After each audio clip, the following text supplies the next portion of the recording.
infiniment petit et infiniment grand. Rapport entre l'infiniment petit et l'infiniment grand. Tout est dans tout. Tout ce qui constitue la matière est composé d'atomes. Mais qu'est-ce que c'est qu'un atome? Des atomes qui forment des molécules qui s'assemblent elles-mêmes pour former des cellules qui s'assemblent pour former par exemple les organes d'un être vivant. Une molécule d'ADN est constituée d'environ 5 milliards d'atomes. Il y a environ 1000 milliards d'atomes dans une cellule. Comparativement à l'échelle de l'univers, notre système solaire, la Voie lactée, est-ce un atome? Notre galaxie, est-ce une cellule? Notre galaxie contient entre 200 et 400 milliards d'étoiles. Comme une étoile, c'est un soleil, il y a donc environ 300 milliards de systèmes solaires dans notre seule galaxie. Et combien de planètes habitables? Un sacré paquet sûrement. La Voie lactée appartient à un amas de galaxies nommé le groupe local. Est-ce un organe? Il serait composé de plus de 50 galaxies, mais certains amas de galaxies en contiendraient beaucoup plus. Il y aurait 2000 milliards de galaxies dans notre univers, mais ce n'est qu'une estimation. La matière est constituée de très peu de matière réelle. En fait, 99,9 millions de 99 ne serait que du vide. Bon, dans l'infiniment petit, un atome est constitué d'un noyau central autour duquel les électrons, neutrons et protons sont en mouvement. Le noyau est 100 000 fois plus petit que l'ensemble de ce qui compose l'atome. Par comparaison, dans l'infiniment grand, cela ressemblerait étrangement à la structure de notre système solaire. Même les scientifiques sont d'accord pour dire que notre système solaire est composé comme un atome. Sauf que d'autres scientifiques refusent cette théorie. Notre système solaire ne serait pas un atome du fait que, dans les atomes, certaines particules s'échappent hors de l'attraction du noyau. Mais, si on se renseigne un peu, on constate que la Lune est en train de s'éloigner de la Terre à une vitesse estimée de 3 à 5,8 cm par an. Donc, notre système solaire agit bien comme un atome, avec un point d'interrogation. Je mets un point d'interrogation car on ne peut rien affirmer. Quoi qu'on dise et quoi qu'on fasse, il y aura toujours des personnes qui seront pour et d'autres qui seront contre. L'humain est ainsi fait. Pour être plus clair, imaginons de juste agrandir le noyau d'un atome aussi grand qu'un ballon de foot. L'atome total avec ses électrons, neutrons et protons fera au total 20 km de diamètre. Tu vois que ça fait pas beaucoup de matière. En fait, quasiment que de l'énergie. Imagine réduire une montagne à l'état de matière brute sans aucun vide, donc 100% de matière. Ce serait grand comme un dé à coudre, mais pesant des milliers de tonnes. Peut-on dire que notre système solaire est un atome? Car il est constitué comme tel. Et en allant plus loin, est-ce que les galaxies sont des molécules? Est-ce que l'univers est un être vivant? Est-ce que l'âme de cet être vivant est ce que l'on appelle Dieu? Non, c'est pas ça. C'est pas Dieu, mais c'est autre chose. Bon. Certains scientifiques disent que ce qui compose un atome tourne à une vitesse proche de la lumière. Mais dans l'infiniment grand, les planètes de notre système solaire tournent tout doucement, du moins en apparence. Nous avons une perception du temps et de la vitesse différente du fait de notre échelle de grandeur et celle de notre système solaire. Notre temps de vie sur Terre, qui est en moyenne de 80 ans, comparativement à l'échelle de l'univers, ne serait que de 1 milliardième de seconde. Donc toute la matière est constituée de quasiment de vide, donc 99,99 999% de vide. Même notre corps physique n'est que du vide. Mais si ce n'est que du vide, pourquoi on ne peut pas passer à travers un mur par exemple? Les atomes tournent extrêmement vite, proche de la vitesse de la lumière, ce qui fait que la matière est apparemment dense. Par exemple, imaginons un long fil avec au bout une petite boule.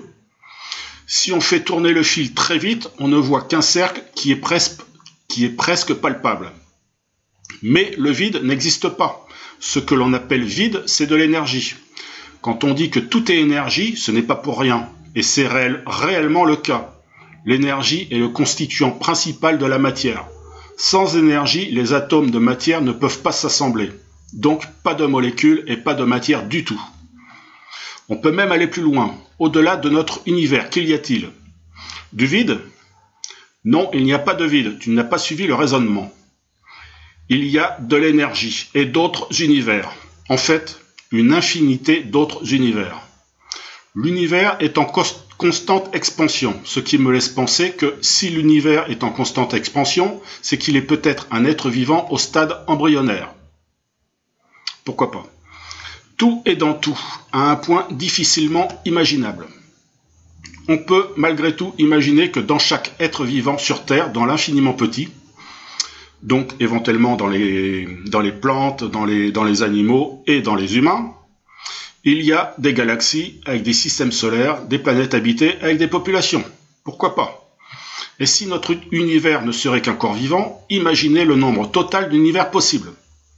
Quand on tue un être vivant, peu importe lequel, un arbre, une plante, un animal ou tout autre être vivant, dis-toi que tu tues peut-être un univers avec ses galaxies, ses systèmes solaires, ses planètes habitables et une infinité d'êtres vivants.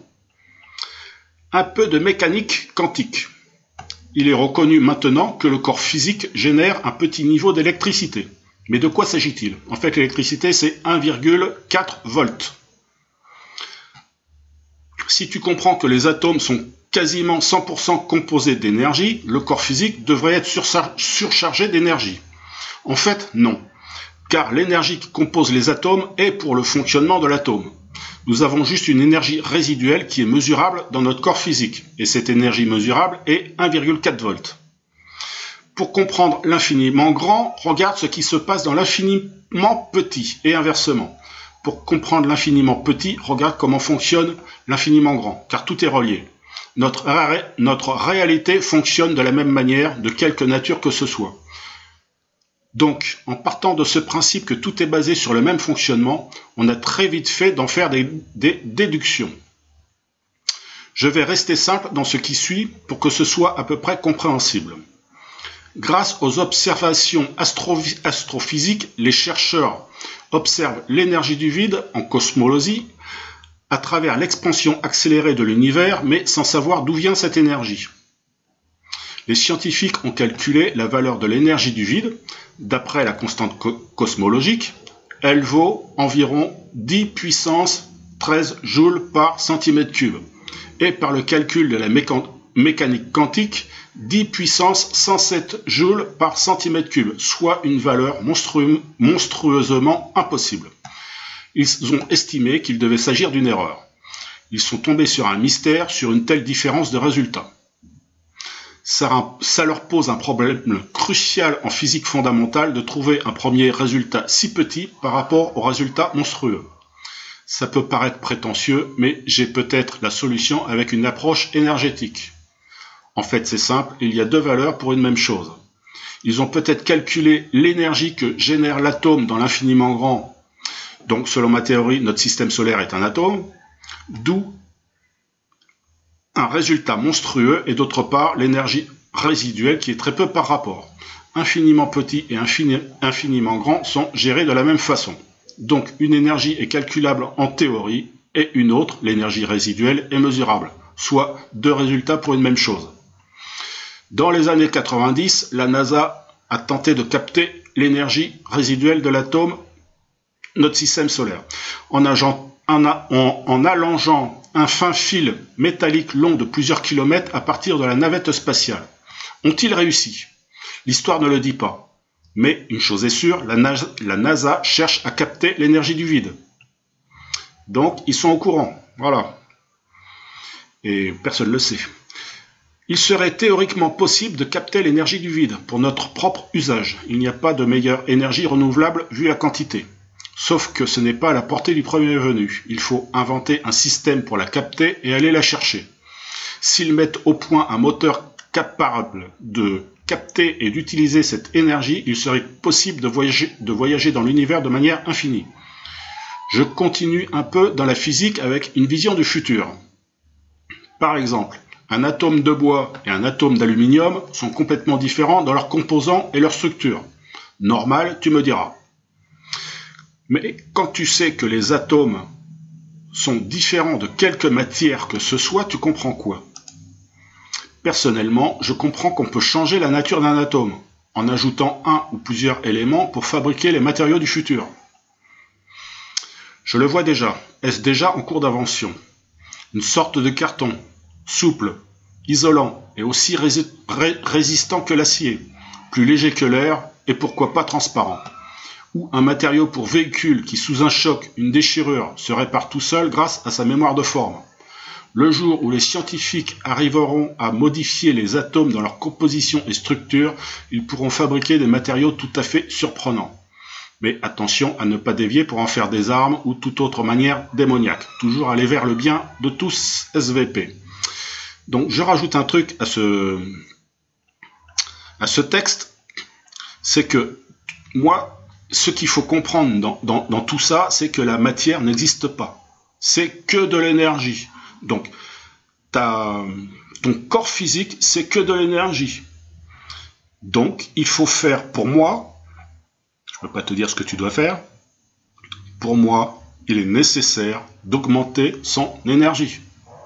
Parce que ton corps, c'est que de l'énergie quasiment. Donc, tu augmentes ton énergie pour aller toujours vers un plus énergétique.